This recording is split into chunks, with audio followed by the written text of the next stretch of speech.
তুমি এখনো বসে আছো কেন? যাও ঘরে চলে যাও। আমার মেয়ে দেখতে শুনতে এত সুন্দরী যে আমার মেয়েকে দেখে তো আর লোভ সামলাতে পারতেছিলেন না। সকালে একবার আমার বাড়িতে যেতেন, বিকালে একবার আমার বাড়িতে যেতেন আমার মেয়েকে আনার জন্য। না পারতে পারে মেয়েটাকে বিয়ে দিতে হয়েছে। আপনার মেয়ে যখন বিয়ে দিয়ে দিয়েছেন আপনার মেয়ে শেষ হয়ে গেছে, বুঝতে পারছেন? আমার মেয়ে করে না আপনার বাসায় নিয়ে গিয়ে করেন। দেখতে তো আমি অবাক হয়ে যাই। কুন্নির মেয়ে আবার বড় বড় কথা বলিস। এইসব বাহানা আমরা ভালো করেই জানি। মেয়ে বিয়ে দিতে না পারলে ওই কলেজ ইউনিভার্সিটিতে রেখা দিবেন আর বলবেন যে আমার মেয়ে পড়াশোনা করতেছে তাই বিয়ে দিতে পারতেছি না। বিয়ে করার সময় কি বলছিলেন যে কোনো কাজ করার দরকার নেই, বাড়িতে আমার বিয়ের লাখ মেয়ে আছে সব কাজ করবে। এখন কেন আমার মেয়ে ঘর ঝাড়ু দিব? তো আমার সামনে আমার মেয়েকে ঘর ঝাড়ু দিতে বলে হুকুম করবে, আমার মেয়ের সাথে ঝগড়া করে। এটা আপনার কানে কানে কি আমি বলছিলাম যে আপনার মেয়ে মহারানী, আমি সুকাতে সাজায় রাখবো, কোনো কাজ করাবো না আপনার মেয়েকে দিয়া? আচ্ছা মা থাক, তাহলে আমি গেলাম। আর দুইটা দিন না থাইকা যাও। না মা আমার কাজ আছে, আবার আসবো না। ভাবি বসে বসে গল্প করলে হবে? বাসায় কত কাজ পড়ে রয়েছে, সকাল থেকে এই পর্যন্ত ঘরটাও ঝাড়ু দেন নাই। যান ঝাড়ু দেন। আচ্ছা আপু, আম্মুরে বিদায় দে, তারপর আমি ঝাড়ু দিয়ে দিই। আম্মুরে বিদায় দিয়ে মানে? সকাল থেকে এই পর্যন্ত বসে রয়েছেন আর দুদিন ধরে তো আপনি মার সাথে গল্পই করতেছেন। ঘরের কাজ করবো কে? যান ঘর ঝাড়ু দেন। এই মেয়ে, তোমার সাহস দেখলে তো আমি অবাক হয়ে যেতেছি। তোমার সাহসটা তো কম বড় না যে তুমি আমার মেয়েকে ঘর ঝাড়ু দিতে বলো। আমার মেয়েকে এবারে দাসী বান্দি নাকি? হ্যাঁ, ঘর ঝাড়ু দিলে কি দাসীবাদ্ধ হয়ে যেতেছে নাকি? ঘরের কাজ তো ঘরের বউই করবে নাকি? তুমিও তো ঘরের মেয়ে, তুমি করো। আমার মেয়েকে কেন বলতেছো ঘরের কাজ করার জন্য? আমি কেন করব? আমার ভাইয়ের বউ থাকতে আমি কেন করব? আচ্ছা তোমরা চুপ থাকো না। কি তোর সাহস দেখতে তো আমি অবাক হয়ে যাই। কুন্নির মেয়ে আবার বড় বড় কথা বলিস। আপনার কত বড় সাহস, আপনি আমাদের বাড়িতে এসে আমার গালে থাপ্পড় দিচ্ছেন। দাঁড়ান দেখাইতেছি। আম্মু! আরে আম্মু, এটা তুমি কি করলা? কি করলাম মানে? তুই কি বাড়িতে কাজ করতে আসছিস নাকি? শাশুড়ি জানলে যে কি করবে মা? তোর শাশুড়ি কি করবে সেটা আমি দেখে নিব, তোর এত টেনশন করা লাগবে না, বস। আম্মু! তোমার বিয়ে আমার গালে থাপ্পড় দিচ্ছে। তোমার বউ মারে বলছে যে সকাল থেকে কোনো কাজ করে না, কাজ করতে বলছি দেখা। কি? হ্যাঁ, আমার ফকিন্নি জীবনে ঠাস করে একটা গালের ভিতরে থাপ্পড় দিছে। ফকিনি জীবন, সেই মহিলার এত বড় সাহস! আর আমার সাথে কই মহিলা কই? ওই যে ডাইনিং রুমে। আচ্ছা ঠিক আছে মা, তুই থাক আর আমি এখান থেকে যাচ্ছি। আপনারা যাওয়াইতাছি। আপনারা এত বড় সাহস কে দিছে? হ্যাঁ, আপনি আমার মেয়ের হাত দিছেন কেন? এই আপনি সাহসের কি দেখছেন? আপনার মেয়ের তো স্পর্ধা কম না। আমার মেয়েকে বলো ঘর ঝাড়ু দেওয়ার জন্য। তাহলে আপনার মেয়ের কি বসা বসা খাওয়াবো? আমার মেয়েকে বিয়ে করার সময় কি বলছিলেন যে কোনো কাজ করার দরকার নেই, বাড়িতে আমার বিয়ের লাখ মেয়ে আছে সব কাজ করবে। এখন কেন আমার মেয়ে ঘর ঝাড়ু দিব? তো আমার সামনে আমার মেয়েকে ঘর ঝাড়ু দিতে বলে হুকুম করবে, আমার মেয়ের সাথে ঝগড়া করে। এটা আপনার কানে কানে কি আমি বলছিলাম যে আপনার মেয়ে মহারানী, আমি সুকাতে সাজায় রাখবো, কোনো কাজ করাবো না আপনার মেয়েকে দিয়া? আনছি কেন এই বাসায়? কি আনসার? কি আমার মেয়েকে কাজ করানোর জন্য? মেয়েকে কাজ করানোর জন্য আপনার মেয়েকে আনছি। একটুখানি মেয়ে, বিয়ে দিলে 4 বাচ্চার মা হয়ে যাবে। একটুখানি মেয়ে, নিজের মেয়ে একটুখানি মেয়ে, আর আমার মেয়ে অনেক বড়, তাই না? আমার মেয়ে তো বিয়ে দিলে তাও বাচ্চা হবে, আপনার মেয়ে তো 2 বছর হয়ে গেছে, আনছি এখনো নাতির মুখ দেখতে পারি না, বুঝেন নাই? তারপর আবার আপনার মেয়ের বসায় বসায় খাওয়াবো না? আর নাতির মুখ দেখতে পারেন, এটা কি আমার মেয়ের সমস্যা নাকি আমার ছেলের সমস্যা? আপনি কি ভালো করে দেখছেন? আমার ছেলের সমস্যা? হ্যাঁ, আপনার ছেলেরই সমস্যা। কোনদিন সমস্যা থাকে? এই তুমি এখনো বসে আছো কেন? যাও ঘরে চলে যাও। এই বিআইন, আপনি সাহস দেখলে তো আমি অবাক হয়ে যাই। আপনি এত বড় স্পর্ধা, আপনি আমার সামনে দাঁড়িয়ে আমার মেয়ের গায়ে হাত দেন।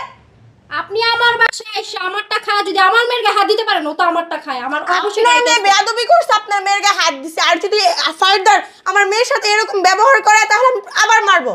সুকে যে সাজে রাখতে হলে না আপনার বাসায় নিয়ে সাজে রাখেন, আমার বাসায় টাইম নেই এগুলো সাজে রাখতে। আপনার মেয়েকে তো কেউ সুকাছে সাজায় রাখবে না, তাই নিজের মেয়েকে বিয়ে দিতে পারতেছে না, আমার মেয়েকে জ্বালাচ্ছেন। আপনারা কি বলছেন আমার মেয়ে বিয়ে হইতাছে? আমার মেয়ে এখনো ছোট, পড়াশোনা করতেছে, পড়াশোনা শেষ হবে তারপর বিয়ে। এইসব বাহানা আমরা ভালো করেই জানি। মেয়ে বিয়ে দিতে না পারলে ওই কলেজ ইউনিভার্সিটিতে রেখা দিবেন আর বলবেন যে আমার মেয়ে পড়াশোনা করতেছে তাই বিয়ে দিতে পারতেছি না। আমার মেয়ে দেখতে শুনতে এত সুন্দরী যে আমার মেয়েকে দেখে তো আর লোভ সামলাতে পারতেছিলেন না। সকালে একবার আমার বাড়িতে যেতেন, বিকালে একবার আমার বাড়িতে যেতেন আমার মেয়েকে আনার জন্য। না পারতে পারে মেয়েটাকে বিয়ে দিতে হয়েছে। আর এখন বড় বড় কথা বলেন। রূপ ধুয়ে দেয় তো আমরা প্রত্যেক বেলা পানি খাই। এখন তো রূপ ধুয়ে আপনার পানি খাওয়া দরকার। কেন আমার মেয়েকে অল্প বয়সে আপনারা বউ করে নিয়ে আসছেন? এখন আমার মেয়ে কাজ কাম করতে পারে না, এখন আমার মেয়েকে কথা শুনান। আপনি কথা শোনাতে পারেন, আপনার মেয়ে কেন আমার মেয়ের সাথে এসে যা তা ব্যবহার করবে কেন? আপনি বেড়াইতে আসছেন আমার বাসায়, 2 দিন বেড়াইছেন, এখন চলে যাবেন, বুঝতে পারছেন? আমার বাসায় কে কাজ করবে, কে করবে না, কে কাকে কি বলবে কি বলবে না, এটা একান্তই আমার ব্যাপার, এটা আমার সংসার, আপনার না, বুঝতে পারছেন? এটা আপনার সংসার, আপনার সংসার আপনি মাতবরি করেন, এটা নিয়ে আমার কোনো টেনশন নেই। আমার মেয়ের সাথে কেন খারাপ ব্যবহার করা হবে কেন? আপনার মেয়ে যখন বিয়ে দিয়ে দিয়েছেন আপনার মেয়ে শেষ হয়ে গেছে, বুঝতে পারছেন? আমার মেয়ে করে না আপনার বাসায় নিয়ে গিয়ে করেন। ও তার মানে আমার মেয়েকে আমি বিয়ে দিইনি, আপনাদের কাছে নিলামে বিক্রি করছি যে আমার মেয়ে শেষ হয়ে গেছে। এখন আমার মেয়ের হয়ে আমি আর কোনো কথা বলতে পারবো না। বলছি না, কথা বলতে হলে মেয়ে সুকে যে নিয়ে সাজায় রাখেন বাসায় নিয়ে। আপনার মেয়েকে তো সুকাছে সাজায় রাখছেন, তাতে কি আপনার পেট ভরতেছে না? আপনার বাসায় আমার মেয়ে নিয়ে আপনার এত সমস্যা কিসের? এই কি শুরু করছো তোমরা এগুলি? হ্যাঁ, আশেপাশের থেকে মানুষজন কি কইতাছে এগুলি? কি করছে জানো?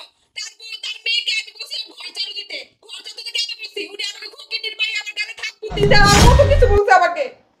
কিন্তু কাজটা ঠিক করেন না আপনি। কাজটা ঠিক করি না মানে আপনার বাড়িতে আইসা যে বিয়ে আমার এত বড় অসম্মান হতে হবে, জানলে কখনো আমি আসতাম না আর আমার মেয়েকে আপনার ছেলের সাথে বিয়ে দিতাম না। ঠিক আছে, ও ছোট মানুষ, যদি একটা ভুল করে থাকে আমরা তো ওর গার্জিয়ান আছি নাকি, আমাদের কাছে বলতে পারতেন। না দেখেন বিয়ে, আপনি আমার কথাটা একটাবার ভাইবা দেখেন। আমি এখানে উপস্থিত আছি, আমায় থাকা সত্ত্বেও আমার মেয়ের সাথে আইসা যাতা ব্যবহার করতেছে। এ দেখেন ঝাড়ুটা মুখের মধ্যে ফিকা মেরে বলতেছে ঘর ঝাড়ু দেওয়ার জন্য। কেন আমি এখন এই চুপ থাকেন আপনি। আমি থাকা সত্ত্বেও যদি আমার মেয়ের সাথে এরকম ব্যবহার করা হয়, আমার মেয়েকে আপনাদের এখানে কিভাবে আমি রেখে যাব? আমি যাওয়ার পর যে আপনার বউ আর আপনার মেয়ে মিলে যে আমার মেয়েকে উত্তম মাধ্যম মারবে না, এটার গ্যারান্টি কি আপনি দিতে পারবেন? ও আপনার মেয়েকে কি আমরা সুন্দর মতো সাজায় থোয়া জন্য আছি, ঘরে কাজ কাম কি আপনি বউ করবে না বাসার বউ করবে কি বাড়ি বের করবে? মানে কিছুদিন পরে তো নিউজ বের হবে যে কাজ করার জন্য, ঘরের কাজের জন্য আমার মেয়েকে গলা কেটে নদীতে ভাসায় দিছে। বলেন আপনার এই মেয়েটা হচ্ছে সবচেয়ে বড় বেয়াদব। এই মেয়ের কখনো বিয়ে হবে না। আয় আমার মেয়ে নিয়ে কথা বলবেন না, বলে দিলাম। ফালতু মহিলা। আপনি কাকে ফালতু মহিলা বলেন? আপনি কি ভালো? আপনি যেরকম মেয়েটা রোমান্স আমার এরকম মেয়ে কি আপনার বাসায় গিয়ে পড়ে রইছে? আপনার মেয়েকে আমার বাসায় আমি নিব না। আপনি আমার মেয়ে ভালো দেখে আপনার ছেলের বউ করে নিয়ে আসছেন। আপনার মেয়ের মতন দরজাল মেয়ে কারো বাড়িতে নিবেন, এক দরজাতে ঢুকাবে আরেক দরজাতে বের মুখ করবে। সামলে কথা বলেন বিয়াই। আপনার মুখ সামনে আপনি কথা বলেন। আল্লাহর হস্তে তোমরা একটু চুপ করবা বেআইন, আপনার দুটো পায়ে ধরবো আমি। এই মহিলার কত বড় সাহস, তুমি চিন্তা করছো? আমার বাসায় আইসা আমারটা খায় আমারটা পয়রা এই মহিলা আমার মেয়ের গায়ে হাত তুলে আবার বলে যায় এই শোনেন, আপনার বউকে কিন্তু চুপ করতে বলবেন, ঠিক আছে? প্রথম থেকে বলতেছে আমার বিষয়ে আমারটা খাই আমারটা বইরা কে আমি কি 2-3 দিন আগে আপনার পুরো বাড়ি করে খাই ফেলছি? আর আপনারটা বড়ি মানে কি? আপনারটা বড়ি মানে আপনি কি বলতে চাচ্ছেন বলেন? আপনি কি মারামারি করবেন? আল্লাহর হস্তে একটু চুপ করেন। ভুল আপনাদের সবারই হয়েছে, আমি কিন্তু অনেকক্ষণ যাবৎ শুনতেছিলাম, কিন্তু আমি চাইছিলাম না যে মহিলাদের মাঝে আমি আইসা মাঝখানে একটা কিছু একটা বলি। ঠিক আছে বিয়ে, আমার মেয়েটাকে সরল সোজা পাই আপনার মেয়ে। প্লিজ আপনার মেশিনটা একটু বন্ধ রাখেন। সরল সোজা। এই তুমি চুপ। সরল সোজা, আপনার মেয়ে তো সরল সোজা হবেই।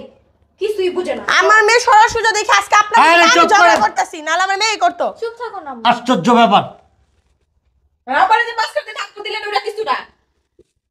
কি শুরু করলি তোরা? এই তুমি না অসুস্থ? হ্যাঁ, ঝগড়ার সময় সুস্থ হয়ে যাও কিভাবে? আমি মনে হয় ঝগড়া করতে আসছিলাম। হুম? হ্যাঁ? ঝগড়ার সময় তো একেবারে তত্ত্বাজা হয়ে সে যায়। বলতাছে সে উপস্থিত থাকাকালীন তার মেয়েকে কামের অর্ডার কিভাবে দিল? তাহলে আমি এই বাসা থাকাকালীন সে আমার মেয়ের গায়ে হাত তুলো কিভাবে?